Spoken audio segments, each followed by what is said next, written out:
Good Monday morning, everyone.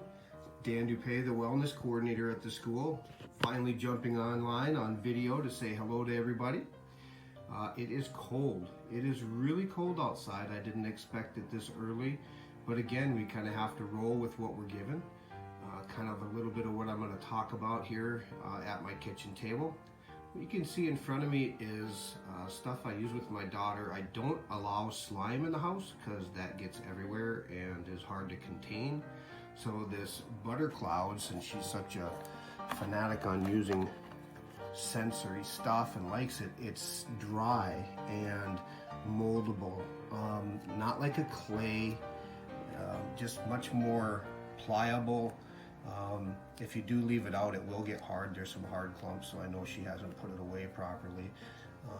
But this is the stuff I'm going to use today when I talk to you. So butter clouds, it's called, probably at Walmart, Target, and all the other stores out there. So what I wanted to talk about, some mindfulness things, some stress things, and I use the butter cloud stuff to kind of go over a few things. So we all have some family here, as represented by this ball. I'll give you a little idea of how big that is.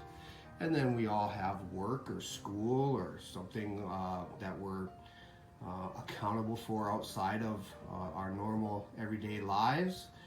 And then we have stuff for ourselves, stressors, things that we manage. And these are pretty easy to manage by themselves. You can even put two of them together. You can put your work and yourself. And you can even put family in there and pretty much manage it in your hand. Roll it around and move it where it needs to be, when it needs to be there, and take care of appointments and things like that. So that's pretty kind of okay. It's manageable.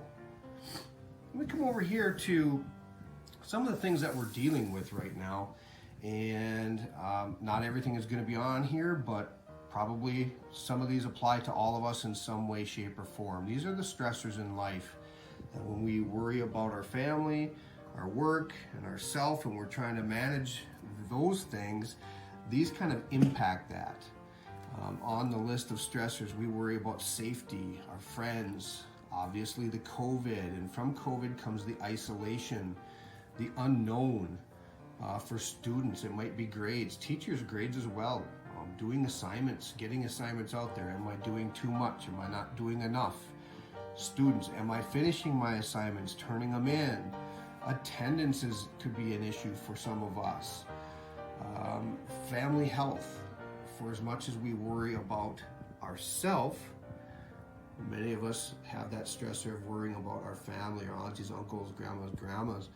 Schoolwork, I mentioned. Flu is upcoming, okay? Our work, our job might be going to school. Return to normal. When do we return to normal? But what we see here, we have our family, our work, ourself, and all these stressors. Now, I showed you earlier that we could manage three of them by themselves.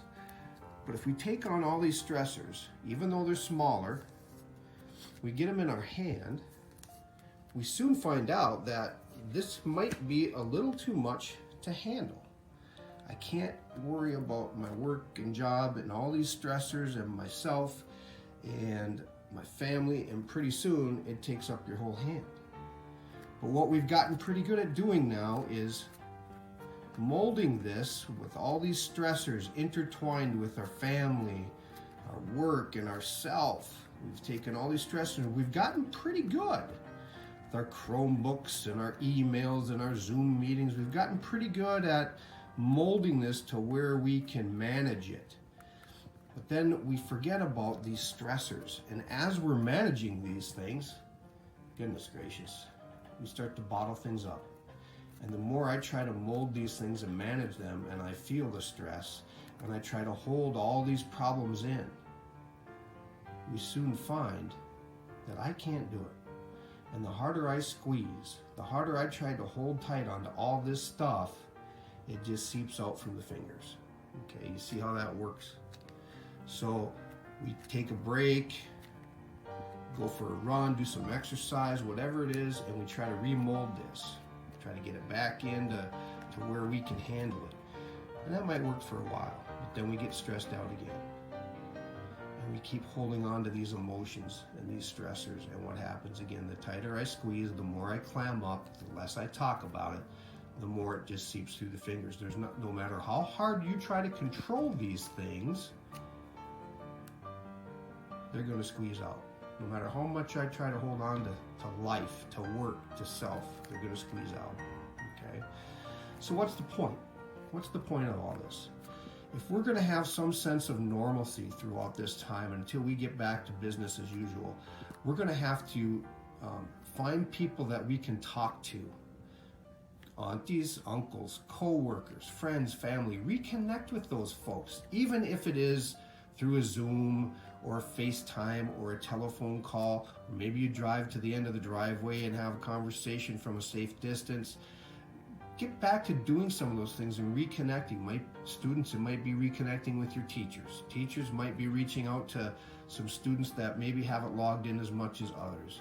So the point is, get this back to a manageable size. Talk to folks. Find someone, a safe someone you can talk to, and get this back to a manageable thing, and then perhaps work on dividing them back out to family, work, self, and decrease some of these stressors. All right, I spoke long enough. I hope everyone has a great week. It is chilly out there. Dress appropriately if you go out. I think pretty soon our face masks are going to start turning into like full-on headgear with hats and masks and goggles and everything. Not for the coronavirus, just because it's getting so cold out there. Thanks, everybody. Have a great week. Bye-bye.